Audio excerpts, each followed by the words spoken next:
இயேசு கிறிஸ்து தம்முடைய வாழ்க்கையிலே தேவனுடைய தூதை சத்தியத்தை வெளிப்படுத்தினதை நாம் அறியலாம். இது 14ஆம் அதிகாரத்திலே நீங்கள் படிக்கிறதான சந்தர்ப்பத்திலே ஆண்டவராகிய இயேசு கிறிஸ்து ஒரு வியாதி உள்ள மனிதனை ஓய்வு நாளிலே குணமாக்கினார். அதை கண்டதான வேத பரிசேயர் குறை சொன்னார்கள். அதற்கு ஆண்டவர் ஒரு விளக்கத்தை சொல்கிறார். அடுத்தபடியாய் நாம் வாசித்ததான பகுதியானது ஆண்டவர் விருந்தை பற்றி அவர் சொல்லுகிறதை நாம் பார்க்கிறோம். எப்படி விருந்தை உண்டாக்க வேண்டும் என்பதாய் சொல்லுகிறதை பார்க்கிறோம். அந்த அதிகாரத்துக்கு பின்னாலே நாம் பார்க்கிறதான சந்தர்ப்பத்திலே வேறொரு விருந்தை, பெரிய விருந்தை ஒரு மனிதன் ஆயத்தப்படுத்தி ஜனங்களை அழைக்கிறதை குறித்து ஆண்டவராகிய இயேசு கிறிஸ்து சொல்கிறார். இந்த ஒரே அதிகாரத்திலே 2 விருந்துகளை குறித்து ஆண்டவர் சொல்லுகிறதை நாம் பார்க்க முடியும். அதோடு கூட ஆண்டவர் பின்னும் கடைசி காலங்களே நடக்க போவதான சம்பவங்களை குறித்து சொல்கிறார். விருந்து என்று சொல்லும்போது ஒரு கேள்வி, நாம் விருந்து செய்யலாமா செய்யக்கூடாதா? ஆண்டவராகிய இயேசு கிறிஸ்து விருந்துகளுக்கு போனார், கல்யாண விருந்துக்கு போனார். சாப்பிட்டாரா சாப்பிடலையா அதெல்லாம் கேட்காதீங்க. மத்தேயு லேவி விருந்து பண்ணினான், இயேசு போனார். விருந்துகளுக்கு இயேசு கிறிஸ்து போயிருக்கிறார். நம்மளாம் விருந்து போக கூடாது இன்னொரு சொல்றவங்க சொல்ல இருக்கலாம். இயேசு விருந்துக்கு போனார். இயேசு விருந்தையும் ஆயத்த பண்ணினார் என்று சொல்வேன். பஸ்கா விருந்தை ஆயத்து பண்ண முடியாது. தம் சீஷருக்கு என்ன பண்ணாரு? அது எல்லா விருந்திலும் பெரிய விருந்து தெரியுமா? அதனுடைய தாற்பயம், the essence of it, பின்னால் இன்றைக்கு நாமும் அனுபவித்துக் கொண்டிருக்கிறோம். அது ஒரு பெரிய விருந்து தான். ஆனால் இந்த விருந்தை குறித்து ஆண்டவராகிய இயேசு சொல்லுகிறத பார்க்கிறதை காட்டிலும் குறிப்பாக ஒரு வார்த்தை, ஒரு காரியத்தை சொல்கிறார். அதைத்தான் இந்த சம்பவத்திலே ஆண்டவர் இயேசு சொல்லுகிறதை நாம் விளங்கிக் கொள்ள வேண்டும். விருந்து முக்கியம் அல்ல, விருந்து அழைக்கிற காரியங்கள் எப்படி இருக்க வேண்டும், என்ன இருக்க வேண்டும் என்றெல்லாம் சொன்னார். அது அவசியம், அது அவசியம் இல்லை என்று சொல்லவில்லை. ஆனால் இந்த விருந்தின் மையத்திலே, முக்கியத்திலே இருக்கிற ஒரு காரியம் என்ன என்றால், தன்னைத்தான் உயர்த்துகிறவன் அவன் தாழ்த்தப்படுவான், தன்னைத்தான் தாழ்த்துகிறவன் உயர்த்தப்படுவான். ஆண்டவர் இதையும் சேர்த்து ஒரு வார்த்தையில் நமக்கு சொல்லிக் கொடுக்கிறார் என்றால், ஹியூமிலிட்டி, தாழ்மை என்பதை குறித்து ஆண்டவர் நமக்கு கற்றுத் தருகிறார். இந்த முழு பகுதியிலே ஒரே வார்த்தையில் சொல்ல வேண்டுமானால், இந்த வார்த்தை சொல்லி நிறுத்திவிட்டு நீங்கள் அதையே யோசித்து அதை செயல்படுவீர்களானால் அதுவே உங்கள் வாழ்க்கையில் ஒரு பெரிய காரியத்தை உண்டு பண்ண முடியும். ஆனால் இதை பற்றி நாம் சில காரியங்களை நாம் விளங்கிக் கொள்ளும்படியாய் வேதத்திலிருந்து பார்ப்பது நலமா இருக்கும் என்று யோசிக்கிறேன். இந்த தாழ்மை என்று சொல்லுகிறதான சந்தர்ப்பத்திலே தேவனுடைய பிள்ளைகளாக, ரட்சிக்கப்பட்ட பிள்ளைகளாக, ஆவில் பிறந்தவர்களாக, வேதத்தை படிக்கிறவர்களாக, ஜெபிக்கிறவர்களாக, ஆராதனை பண்ணுகிறவர்களாக, அவர்களுக்கு மாத்திரம் ஜீவிக்க வேண்டும் என்று யோசிக்கிறதான் நம்முடைய வாழ்க்கையிலே, ஊழியம் செய்கிற இந்த வாழ்க்கையிலே, கேட்கிற வாழ்க்கையிலே அத்தியாவசியமான ஒரு காரியம் என்னவென்றால் தாழ்மை.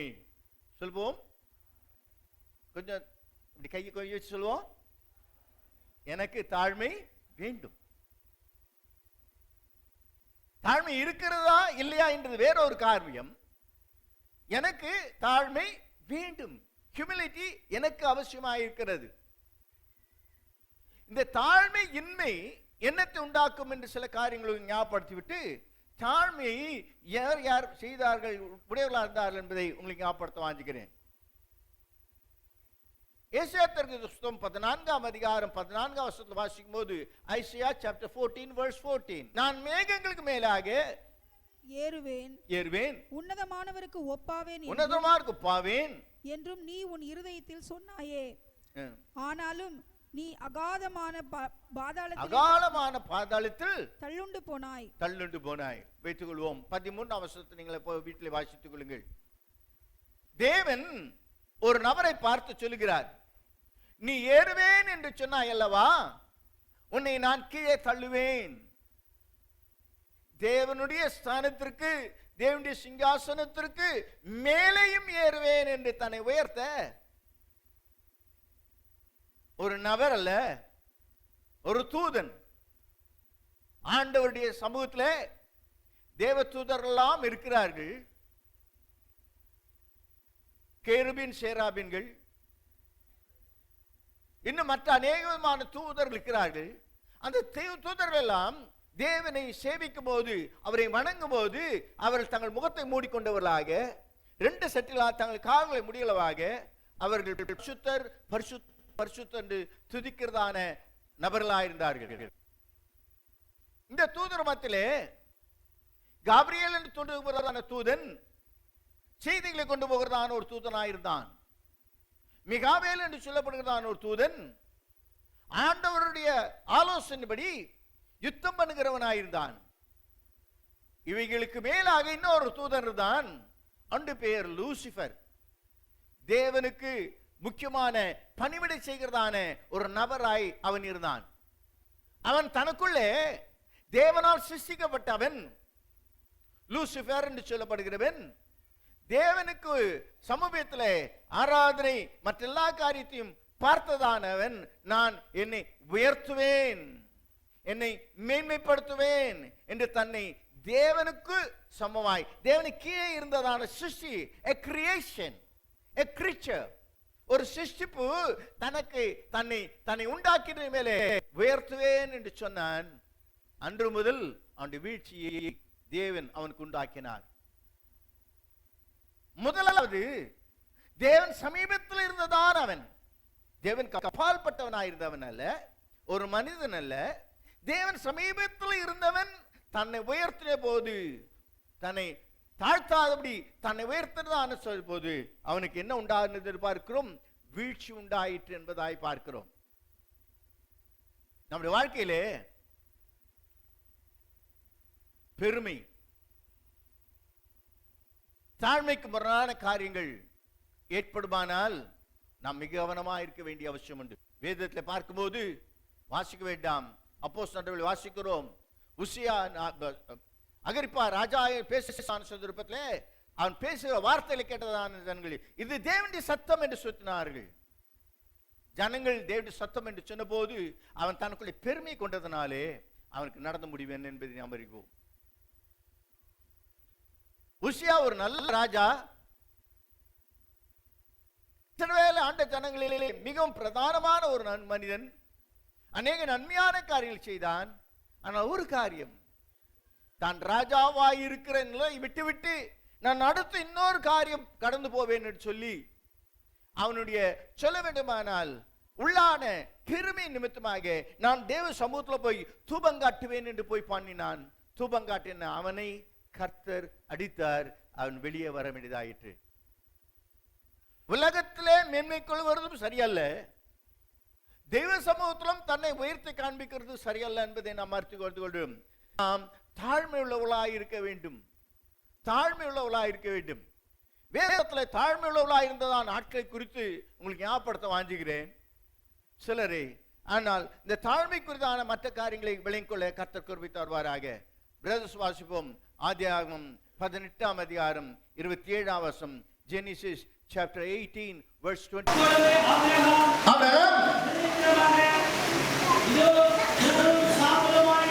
இதோ தூளும் சாம்பலுமாய் இருக்கிற அடியேன் ஆண்டவரோடு பேச துணிந்தேன். ஆபிரகாம் ஆண்டவரை பார்த்து சொல்லுகிறான், ஆண்டவரே நான் தூள் சாம்பல், நான் நம்மோடு பேசுகிறேன் ஆண்டவரே என்று உயர்த்துகிறான். இஸ்ரவேல் ஜாதிக்கு தேசத்துக்கு தகப்பன் ஆபிரகாம். விசுவாசிகளாக நமக்கும் அவன் யார்? அவன் ஆபிரகாம் விசுவாசத்தின் தகப்பன். அவன் இஸ்ரவேலின் மாம்சத்து பிரகாரம் தகப்பன். ஆவிக்குரிய விசுவாச வாழ்க்கையிலே நமக்கு ஒரு தகப்பனாயிருக்கணும். இவன் எனக்கு உனக்கு கற்றுக் கொடுக்கிற காரியம் என்ன தெரியுமா? தன்னை தாழ்த்துகிறான். தேவ சமூகத்திலே தன்னை தாழ்த்துகிறான். He humbled himself. தேவ ஜனமே, நம்மை தாழ்த்துகிறது அத்தியாவசியமான காரியம். இன்னொரு வசனத்தை உங்களுக்கு ஞாபகப்படுத்த வாசிக்கிறேன். விளக்கம் சொல்ல நமக்கு நேரமில்லை, நான் ஞாபகப்படுத்துகிறேன். 1 நாளாகும் 29ஆம் அதிகாரம் 14ஆம் வசனம். இப்படி மனப்பூர்வமாய் கொடுக்கும் திராணி உண்டாவதற்கு நான் எம்மாத்திரம். நான் யார் ஆண்டவரே? ஹம்பிள்னஸ். சாலமோன் இவ்வளவு பெரிய தேவாலயத்தை கட்டினான். One of the wonders of the world. பெரிய பாபிலோன் சாம்ராஜ்யம் வந்து இடிக்கிற அளவு காலம் வரைக்கும் இதுதான் உலக அதிசயங்கள ஒரு முக்கியமான ஒரு காரியம். இவ்வளவு பெரிய ஆலயத்தை கட்ட சாலமோன் சம்பாதித்தது அல்ல, தாவீது சம்பாதித்தது. தாவீது ஜனங்களுக்கு இதெல்லாம் கொடுத்துட்டு அவன் சொல்லுகிறான், நான் எம்மாத்திரம். ஆபிரகாம் சொல்லுகிறான், நான் தூளும் தூசியாய் இருக்கிறேன் என்று சொல்லுகிறான். தேவனுடைய பிள்ளைகளே, வேதத்தில் நான் பார்க்கத்தான் சந்தர்ப்பத்திலே ஆண்டவரை சேவித்ததான ஜனங்கள், ஆண்டவரை பின்பற்றதான ஜனங்கள், ஆண்டவரை ஆராதித்ததான ஜனங்கள் தங்கள் வாழ்க்கையிலே எப்படிப்பட்டவர்களாக இருந்தார்கள்? தாழ்மையுள்ளவர்களாக இருக்கிறார்கள். எனக்கு பின்னாலே ஒருவர் வருகிறார், அவர் பாத்திரத்தின் வாரை அழிப்பதற்கு நான் பாத்திரன் அல்ல என்று சொல்லுகிறான் யோவான் ஸ்நானகன். இயேசுவின் முன்னோடி, இயேசுவை குறித்து சொல்லப்பட்டதான ஒரு மனுஷன் தன் வாழ்க்கையில் சொல்லுகிறது என்னவென்றால், நான் எம்மாத்திரம். ரட்சிக்கப்பட்ட தேவ ஜனமே, ரட்சிக்கப்படாதவர்களை குறித்து நான் இப்போது சொல்லவில்லை. ரட்சிக்கப்பட்ட ஜனமே, இயேசுவின் ரத்தத்தால் கழுவப்பட்டவர்களே, ஆவியினால் பிறந்தவர்களே, வேதத்தை படித்து தியானிக்கிறவர்களே, தேவ ஆவியான நடத்துவர்களால் ஜீவிக்க வேண்டும் வாஞ்சிக்கிறவர்களே, தேவனுடைய பிள்ளைகளாக, இந்த தேவனுடைய பிள்ளைகளாக இருக்கிறவர்களே, நாம் நம்மை நம்முடைய தேவனுக்கு முன்பாக தாழ்த்த, ஹம்பிள் தாழ்த்த கர்த்தர் நமக்கு கிருபை தருவாராக. இன்னொரு வசனத்தை கூட வாசிக்கும் போலாம். அப்போஸ்தலர் நடவடிக்கைகள் 20ஆம் அதிகாரம் 19ஆம் வசனம். வெகுமான தாழ்மையோடும் மிகுந்த கண்ணீரோடும்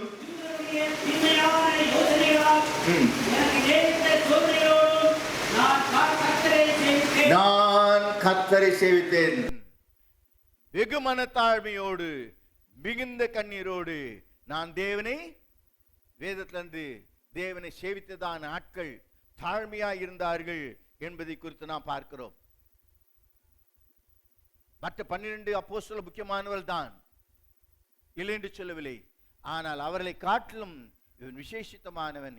ஏனென்றால் அவர்களோ யூதர்களுக்கு சத்தியத்தை உபதேசித்தார்கள், இவனோ புறஜாதியான, நம்மை போல உலகத்திலே புறஜாதியாய் இருக்கிறதான ஜனங்களுக்கு முதலாவது சுவிசேஷத்தை அறிவித்ததான ஒரு மனுஷன் தான், ஆண்டவரால் தெரிந்து கொள்ளப்பட்டதான மனுஷன். அந்த காலத்தில் மற்ற அப்போஸ்தலர் ஸ்தாபித்த சபைகளை காட்டிலும் அநேக இடங்களை சபைகளை ஸ்தாபித்ததான மனுஷன் பவுல் தன்னை குறித்து சொல்வது தாழ்மையோடு சேவித்தேன் என்று சொல்கிறான். என்ன செய்தோடு செய்கிறேன்? தாழ்மையோடு சேவிக்கிறேன் என்று சொல்கிறான். தேவனுடைய பிள்ளைகளே, இந்த தாழ்மையை குறித்து சொல்லும்போது சில தவறான தாழ்மைகள் இருக்கிறது. தாழ்மை என்று சொல்லுகிறதுலேயே சில இந்த தவறான தாழ்மை இருக்கிறது. சிலர் அதே தாழ்மை என்று யோசித்துக் கொள்கிறார்கள். அது என்ன என்பதை கொஞ்சம் விளங்கிக் கொள்வோமானால் சரியான வழிக்கு நான் வர ஏதுவாயிருக்கும். வாசிப்போம் கொலோசியர் 2ஆம் அதிகாரம் 23ஆம். இப்படிப்பட்ட போதனைகள் சுய இஷ்டமான ஆராதனையையும் மாயமான தாழ்மையும், சரீர ஒடுக்கத்தையும். மாயமான தாழ்மை ஆராதனை என்னதுங்க? வாழ்க்கையில இது என்னது? ஆராதனை. ஆராதனை என்னது? மாயமான தாழ்மை. இது வாழ்க்கை அல்ல, இது ஜோலி அல்ல. இது எதை குறித்து சொல்லுகிறது என்று சொன்னால், religious false humility. Religious false humility. ஆங்கிலத்தில் சொல்லும்போது ஃபால்ஸ் ஹியூமிலிட்டி என்று சொல்லப்பட்டிருக்கிறது. அடுத்தது செல்ஃப் ஹியூமிலிட்டி. அவர்களே தம்மை தாழ்மை உள்ளவர்களை போல் காண்பிக்கிறது. தேவனுக்கு முன்பதாக, மனிதருக்கு முன்பதாக. தேவனுக்கு முன்பதாக தங்கள் தாழ்மை என்று காண்பித்தால் தேவனுக்கு தெரியும் இவங்க பண்ற தாழ்மைனா தாழ்மைன்ட்டு. ஆனா உங்களுக்கு எனக்கு முன்னால நான் உங்களுக்கு முன்னால அப்படி தாழ்மை மாதிரி காமிச்சிட்டேன்னா நீங்க என்ன யோசிக்க போறீங்க? நான் ரொம்ப தாழ்மையான பாஸ்டர், இந்த பாஸ்டர் போயிட்டு தாழ்மையே இல்லைன்னு வச்சுப்பீங்க. அப்படியே மற்ற விசுவாசிகள் பார்க்கும்போது அப்படியே தோத்துறோம், அப்படியே உங்களை பாடும்போது ஜெபம் பண்ணுவோம், அப்படியே தாழ்மையா பண்றதை பார்த்த உடனே no no. Religious false humility, ஆராதனையிலே தேவனுக்கு அடுத்ததிலே தவறான தாழ்மை. தேவனுடைய பிள்ளைகளை யோசித்து பாருங்கள், நாம் அப்படி இருக்கிறோமா? ஒருவேளை குறிப்பிட்டு நான் சொல்ல போனால் சிலருடைய இருதயங்கள் புண்படலாம், மற்ற வேதனைப்படுத்தக்கூடியதா இருக்கும். நான் ஆகையினாலே அப்படி குறிப்பிட்டு சொல்ல விரும்பவில்லை. ஆனால் நாம் நம்முடைய வாழ்க்கையை சற்று யோசித்து பார்ப்போம்.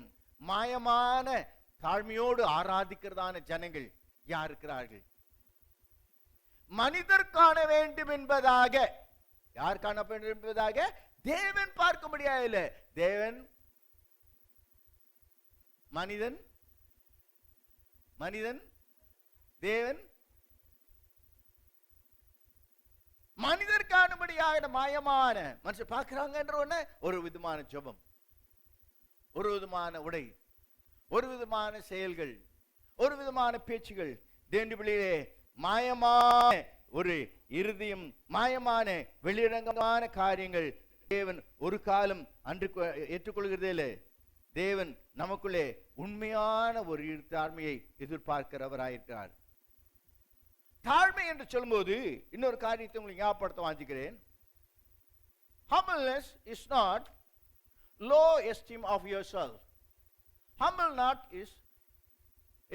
is not low esteem of yourself. தாழ்மை என்று சொல்லும்போது உங்களை குறித்து தாழ்மையா எண்ணுதல்.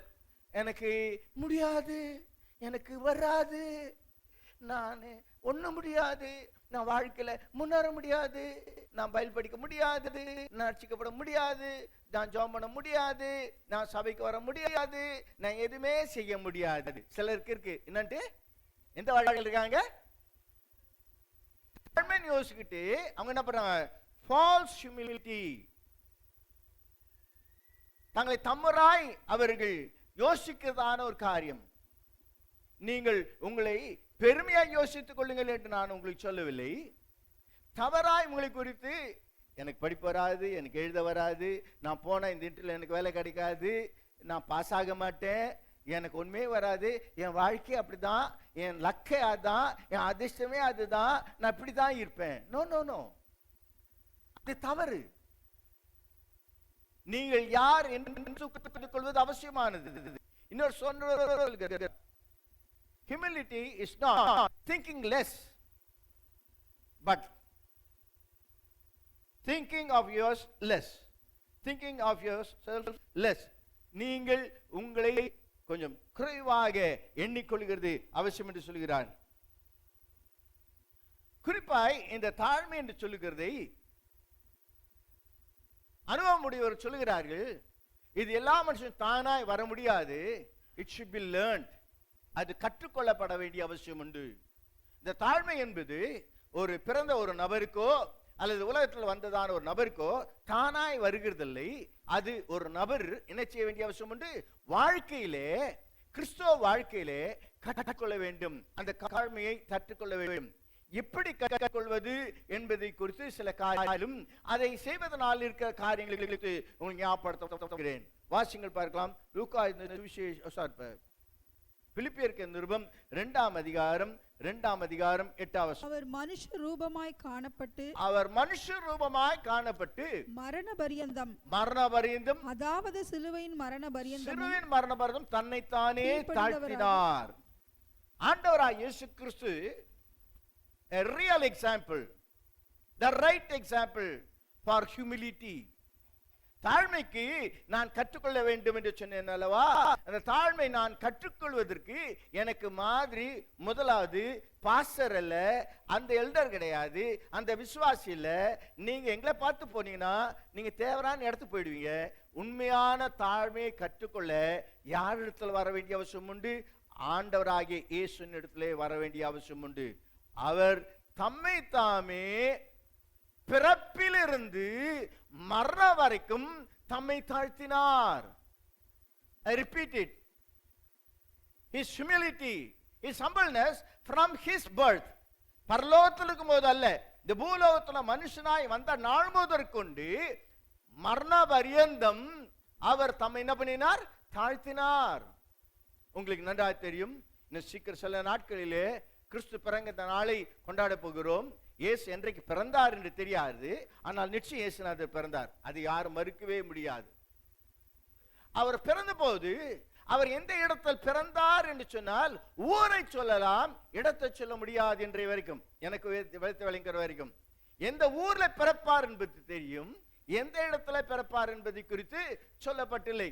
ஆனால் பிறந்தவரை எந்த இடத்துல வைப்பார்கள் என்று சொல்லப்பட்டிருக்கிறது. பிறந்தவரை எந்த இடத்துல வைப்பார்கள்? அந்த இடையர்கள் ஆடுகளை மேய்த்து கொண்டிருக்கிறார், ராவிலே ஆடுகளை காத்து கொண்டிருக்கிறார் இடத்துல தூதர்கள் காணப்பட்டு அவரை முன்னணியிலே துணிகளில் சுற்றி முன்னிலையிலே கிடைத்திருக்க, பிறந்தது எங்க தெரியாது, எந்த ஊரு? பெத்லகேம். ஆனா பிறந்த இடம் சத்திரத்துல இடம் இல்லை. அது மாட்டுத்தோட்டத்துல பிறந்தாரா, எந்த இடத்துல பிறந்தாரு தெரியாது. பிறந்தவரை எங்க வச்சாங்க?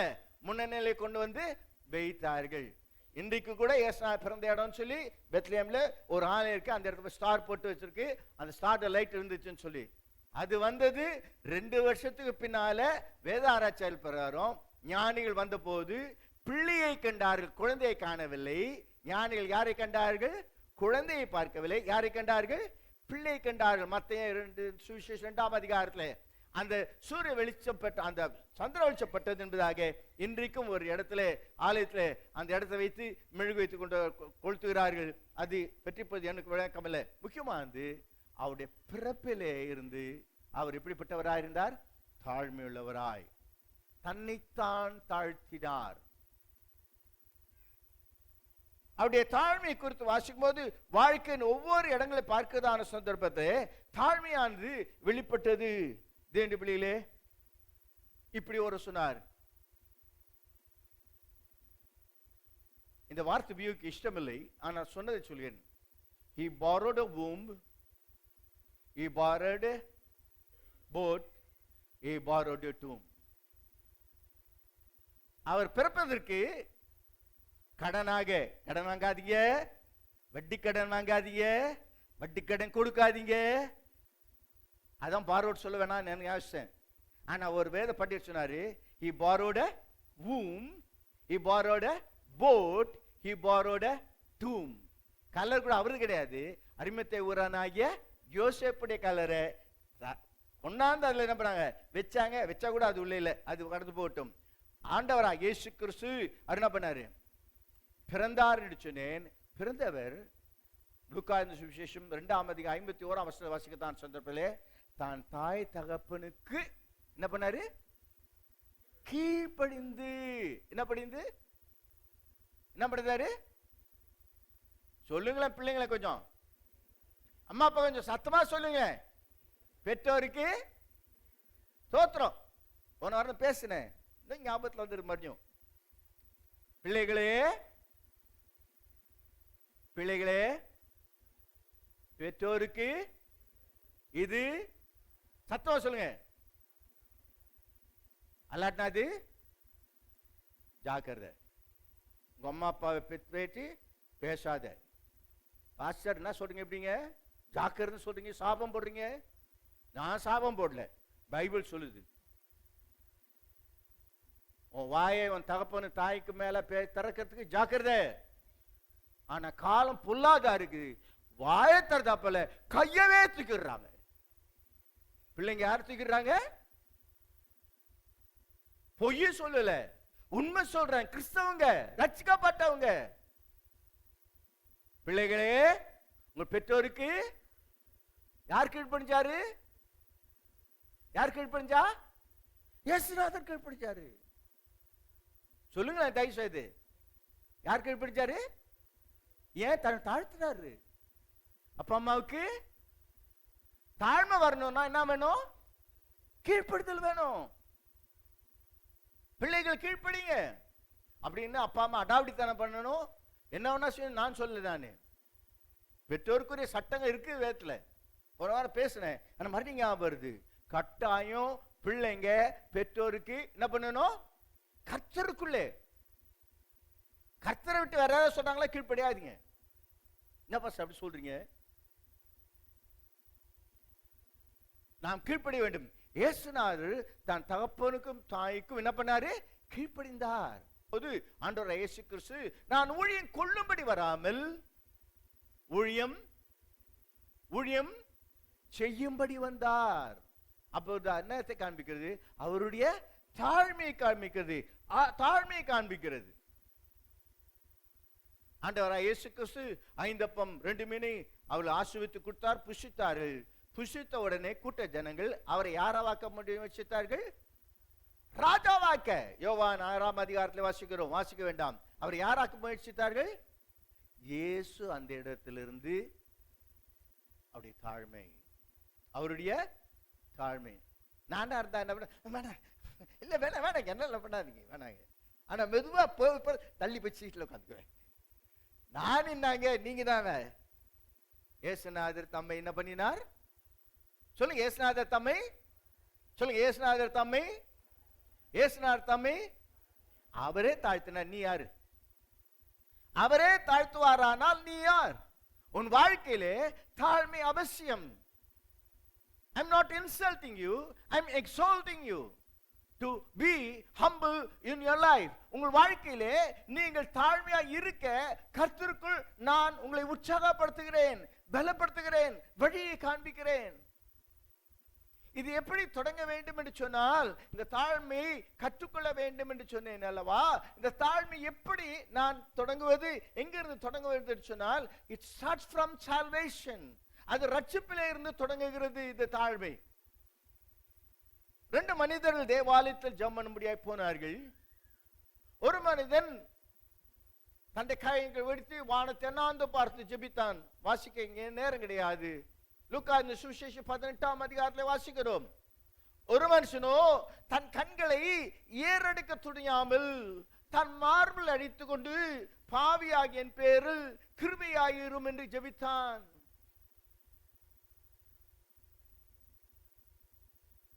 இந்த பரிசேயனோ தேவாலயத்தில் முன்னால வந்து ஜெபித்தான். அந்த பாவியாகிய மனுஷனோ தூரம் இருந்து ஜெபித்தான். ஆண்டவர் இவனை அல்ல அவனையே ஏற்றுக்கொண்டார். ஆமென், ஹல்லேலூயா. தேவன் இவனை அல்ல, யாரை? எங்கே தொடங்கிறது? ஆண்டவரே நான் பாவி, அப்பா உமக்கு விரோதமாக பரத்துவமாக நான் பாவம் செய்தேன். உம்முடைய குமாரன் என்று அழைக்கப்படுவது நான் தகுதி அல்ல, என்னை வேலைக்காரர் ஏற்றுக்கொள்ளும் என்று வரும்போது தகப்பன் சத்தம் சொல்லுங்க, தகப்பன். ஹல்லேலூயா, ஹல்லேலூயா. If you take one step, God will take many steps for you. தாழ்மையோடு நீ ஒரு அடி எடுத்து வைப்பாயானால் உன்னை தேடி மாத்திரமே உன்னை ஓடி வருகிறதான ஒரு தேவனை நான் ஆராதிக்கிறேன். ஹல்லேலூயா. கால்களில் இருந்து நடக்க முடியாமல் சுமக்கப்படுகிற ஒரு தெய்வம் அல்ல. ஆண்டவரே என்று தூரம் இருந்து கூப்பிட்டாலும், ஆண்டவரே என்று எந்த இடத்துல கூப்பிட்டாலும் தாழ்மையுள்ள இருதயத்தோடு கூப்பிடும் போது நிச்சயமாய் கர்த்தர் நமக்கு பதில் கொடுக்கிறவராயிருக்கிறார். இது எங்கே தொடங்குகிறது? ஆண்டவர் ஏற்றுக்கொள்கிறதான் இருந்து. இந்த தாழ்மை என்று சொல்லும் போது உங்களுக்கு மற்றொரு காரியத்தை ஞாபகப்படுத்த வச்சுக்கிறேன். தாழ்மைக்கு முரண்பட்டது பெருமை. தாழ்மைக்கு முரண்பட்டது பெருமை. Pride is against humility. பெருமை தாழ்மைக்கு முரண்பட்டது, முற்றிலும் வித்தியாசமானது.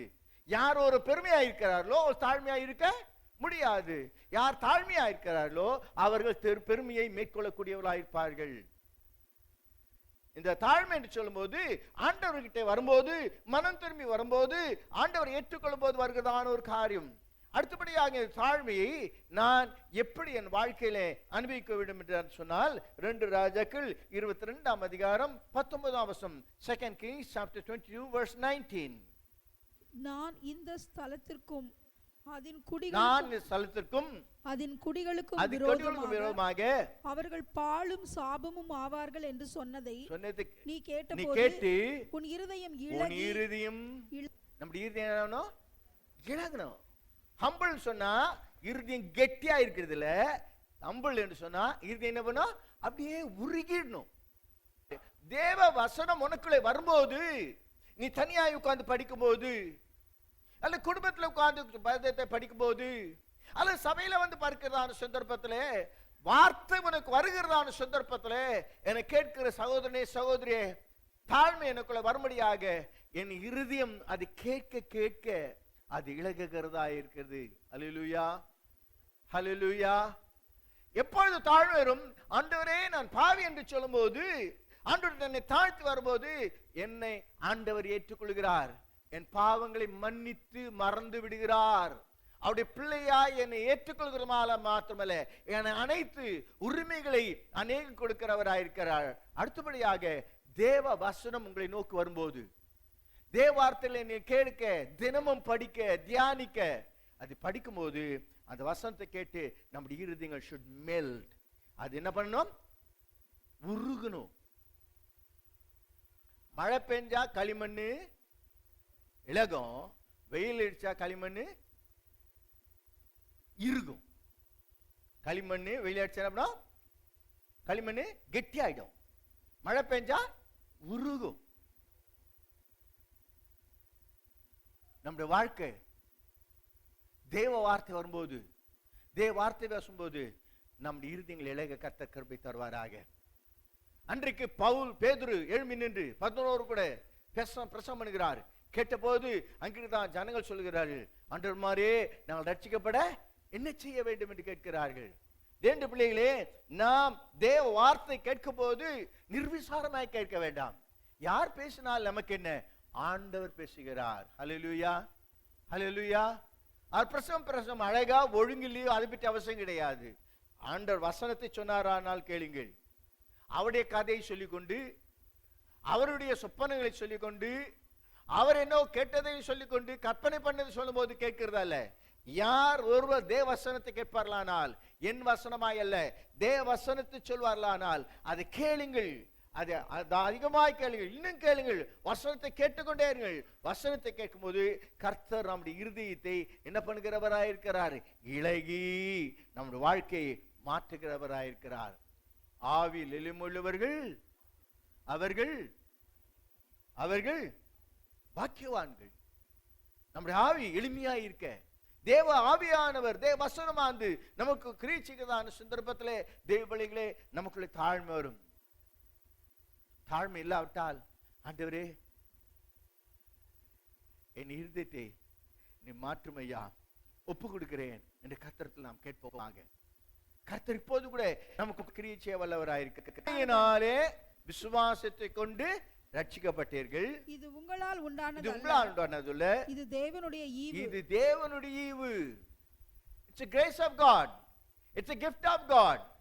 இந்த humbleness, தாழ்மை என்று சொல்லப்படுகிறது, தேவ வசனத்தின் மூலமாய் வருவது மாத்திரமல்ல, இது நாம் செய்கிறது அல்ல, இது தேவனுடைய கிருபையாய் கொடுக்கிறது. அல்லேலூயா. இங்க இருக்கிறேன், பிரசங்கம் பண்றேன். நான் ஒன்னு பைபிள் காலேஜ் படிச்சுட்டு வந்தல, படிக்கலன்னு சொல்ல, படிச்சுட்டு வந்ததுனால நான் இங்க இருக்கல, இங்க நான் பிரசங்கம் பண்ணல. நான் இங்க நிக்கிறது காரணம் தேவனுடைய கிருபை. அநேகர் யோசிச்சு கொள்கிறாங்க, ஊழியம் சொன்னா அவங்களுக்கு ஏதோ இருக்கிறதுனால ஊழியம். உங்ககிட்ட இருக்கிறதுனால ஊழியம் இல்ல, என்னைக்கு உனக்கு இல்லைன்னு சொல்றியோ ஆண்டவர் போட்டு கொடுப்பாரு. அல்லேலூயா. என்கிட்ட இருக்குதுன்னு சொன்னீங்கன்னா ஆண்டவர் என்ன பண்ணாரு? செய்ப்பா, உன் காரியம் எல்லாம் நல்லா பண்ணு, உன் பெட்ரோல்லாம் ஓடி ஓடி வண்டி என்ன பண்ணிட்டோம், நிக்கட்டும், அப்புறம் நான் என்ன பண்றேன், கேட்டினா கொடுக்குறேன், கேட்கலன்னா நீ அங்கே உட்கார்ந்துகிட்டு இரு. என்றைக்கு தெய்வ கிருபை நமக்குள்ளே வருகிறதோ, தாழ்மையா இருக்கிறவோ, தேவன் கிருபை தாழ்மையுள்ளவர்களுக்கு, தாழ்மையுள்ளவர்களுக்கு, பெருமையுள்ளவர்களுக்கு, பெருமையுள்ளவர்களுக்கு ஜாக்கிரதாமோஸ். சொல்லுங்க பாலா, சொல்லுங்க பாலா, சொல்லுங்க, சத்தமா சொல்லுங்க. ஜாக்கிரதை, ஜாக்கிரதை. விளங்குதா? மெதுவா சொல்றீங்க, அர்த்தால் கேட்டுறாதபடி. தாழ்மையா இருந்து ஆண்டவர் கிருபையை தந்துகிட்டே இருப்பார். என்னைக்கு பெருமை வந்துருச்சோ, நானு என் பல, என் பணம், எங்க சபை, என் ஊழியம், நான் செய்யறோம் எப்படி? இல்ல இல்ல இல்ல, ஆண்டவர் தாழ்மையுள்ளவருக்கு என்ன செய்கிறவராய் இருக்கிறார்? கிருபை அளிக்கிறவராய் இருக்கிறார். கர்த்தருக்கு ஸ்தோத்திரம் உண்டாவதாக. ஒன்று இயேசுவினிடத்தில் வரும்போது, தேவ வசனத்தை கேட்கும் போது, தேவன் கிருபையாய் தம்முடைய தாழ்மையை நமக்கு கொடுக்கிறவராய் இருக்கிறார். வாசிப்போம் கொலோசியர் 3:12. ஆகையால் நீங்கள் தேவனால் தெரிந்து கொள்ளப்பட்ட பரிசுத்தரும் பிரியருமாய் உருக்கமான இரக்கத்தையும் தயவையும் மனத்தாழ்மையையும் சாந்தத்தையும் நீடிய பொறுமையையும் தரித்துக்கொண்டு, தாழ்மையை தரித்துக்கொண்டு, எல்லாம் சொல்லுவோம், திரும்ப சொல்லுங்க பாலா. நீங்கள் தேவனால் தெரிந்து கொள்ளப்பட்டவர்கள், பரிசுத்தர், பிரியமானவர், இரக்கமான இரக்கத்தையும் உருக்கமான இரக்கத்தையும். நான் பார்த்த ஆண்டவர் சொல்றதான காரியம் என்ன காரியம்? நீங்கள் தெரிந்து கொள்ளப்பட்டவர்கள், பரிசுத்தர், பிரியமானவர்கள், நீங்கள் தாழ்மையை தரித்துக்கொண்டு, கிறிஸ்துவை தரித்துக்கொண்டு, ஞானஸ்தானத்திலே கிறிஸ்துவை தரித்து கொள்ளுதல். தேவனுடைய பிள்ளைகளே, இந்த தாழ்மையை ஆண்டவர் கொடுக்கிறதை நான் என்ன செய்ய வேண்டிய அவசியம் உண்டு? தரித்து கொள்ள வேண்டும். புட்டான். உள்ள இருக்க கூடாதான்னு கேட்டுறாதீங்க. உள்ள இருக்கணும். உள்ள இருக்கிறதோட கூட நாம் தாழ்மை என்ன பண்ணணும்? தரித்து கொள்ள வேண்டிய அவசியம் உண்டு. நாம் தரித்து கொள்ள முயற்சிக்கிறோமா? பொய், விளையாட்டு பொய், சின்ன பொய், பெரிய பொய், ஏமாத்துறது, கோபம், இதெல்லாம் வெடுக்கணும். எடுத்துட்டு நாம் எதை தரித்து கொள்ள வேண்டும்? தாழ்மையை தரித்து கொள்ள வேண்டும். தேவ பிள்ளைகளே, உங்களால் எடுத்து போட முடியலையா? ஆண்டவரே நீங்க உதவிங்க, ஆண்டவரே என்னை மாற்றுவீங்க, ஆண்டவரே. ஒரு கிறிஸ்துக்குள் இருந்தால் பழையவர்கள் ஒழிந்து போயினேன்னு சொன்னீரே. ஆமா ஆண்டவரே, நான் உமக்குள்ள இருக்கிறேன். நான் உங்க பிள்ளை, ரத்தத்தினால் பிறந்தேன், உங்களுடைய ஆவினால் பிறந்தேன். உண்மை விசுவாசிக்கிறேன், உங்களுடைய வேதத்தை படிக்கிறேன், நான் ஜெபிக்கிறேன். என் பழையவர்கள் எல்லாம் எடுத்து போட்டுக்காய் தோத்திரன்னு ஆண்டவர் ஸ்தோத்திரம் பண்ணுங்க. உங்கள் பழையவர்களை எடுத்து போட்டு விடுறார். அவர் மரணத்திலே உங்களுக்கு அதை செய்து முடித்து விட்டார். இதோடு கூட நீங்கள் கிறிஸ்துவை புட்டான் தரித்துக் கொள்ளுங்கள், தாழ்மையை தரித்துக் கொள்ளுங்கள். 1 பேதுரு 5:5. 1 பேதுரு 5:5. அந்தபடி இளைஞரே மூப்பருக்கு கீழ்ப்படியுங்கள். மூப்பருக்கு கீழ்ப்படியுங்கள். நீங்கள் எல்லாரும் ஒருவருக்கொருவர் கீழ்ப்படிந்து மனத்தாழ்மையை அணிந்து கொள்ளுங்கள். மனத்தாழ்மையை அணிந்து கொள்ளுங்கள். மனத்தாழ்மையை என்ன பண்ணுங்கள்? தாழ்மையை நாம் என்ன பண்ணணும்? டப்புன்னு வராது. அது நம்ம தான் என்ன பண்ணணும்? எடுத்து அறிந்து கொள்ள வேண்டும். சரி, இது இப்படி இருக்கட்டும். இப்படி மனத்தாழ்மையை அறிந்து கொள்ளுகிறதான வாழ்க்கையில ஆண்டவர் என்ன செய்வார்? How God will reward you when you are humble. உங்களுடைய தாழ்மையினாலே கர்த்தர் உங்களுக்கு என்னத்தை செய்வார் என்பதை சில ஞாபகப்படுத்த வாஞ்சிக்கிறேன். அநேகர் தெரிந்திருக்கலாம், ஆனால் தெரியாவிட்டால் வாசிப்போம். இது மிக முக்கியமான வசனம். நாம் அடிக்கடி வாசித்து ஜெபிக்க வேண்டியதான ஒரு வசனம். 2 நாளாகமம் 7ஆம் அதிகாரம் 14ஆம் வசனம். என்னாமம் தரிக்கப்பட்டேன் ஜனங்கள் தங்களை தாழ்த்தி. கொஞ்சம் நிறுத்துங்க பாலாம். என்னாமம் தரிக்கப்பட்ட ஜனங்கள் இஸ்ரவேலுக்கு மாத்திரமல்ல, நான் யாரு நாமத்தாரு? கிறிஸ்தவன். நான் யாரு? என்னாமம் தரிப்பிக்கப்பட்ட ஜனங்கள் தங்களை தாழ்த்தி ஜெபம் பண்ணி என் முகத்தை தேடுவார்களானால், தங்கள் பொல்லாத வழிகளை விட்டு திரும்பினால், அப்பொழுது பரலோகத்தில் இருக்கிற நான் கேட்டு, அவர்கள் பாவத்தை மன்னித்து, பாவங்களை மன்னித்து அவர்கள் தேசத்துக்கு சேமத்தை கொடுப்பேன். அல்லேலூயா. தேசத்துக்கு உங்களுக்கு சேமம் வேணுமா? உங்களுக்கு குடும்பத்துக்கு சேமம் வேணுமா? இந்த தேசத்துக்கு சேமம் வேணுமா?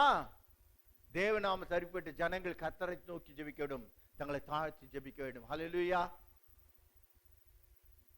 உங்க குடும்பத்துக்கு ஜெபம் பண்ற கை தூக்கி காட்டுங்க பாலா. உங்க பாஸ்டர் சபையார் ஜெபிக்கிறவங்க கை தூக்காதீங்க யாரும். உங்க பாஸ்டர் ஜெபிக்க சபையா ஜெபம் பண்றவங்க எத்தனை பேர்? கை தூக்காதீங்க யாரும். நீங்க யோசிங்க. இல்ல ஜெபம் பண்ணுங்க. முடிஞ்ச வரைக்கும் உங்க பேரை சொல்லி தினக்க ஜெபிக்க முயற்சிக்கிறேன். நான் நீங்களும் எங்களுக்காக ஜெபிக்க கடமைப்பட்டீங்க. அது ஒரு பக்கம். நான் இதை சொல்ல வரல. நான் சொல்ல வந்தது, இந்த தேசத்துக்காக எப்போ ஜெபம் பண்றீங்க? இந்தியா தேசத்துக்காக நீங்க எப்போ ஜெபம் பண்றீங்க? யோசிச்சு பாருங்க. ஆண்டவரே இந்த தேசத்தை ரட்சிக்க சொல்லி கடந்த வாரத்துல ஒரு தடவை ஜெபம் பண்ணிருக்கீங்களா?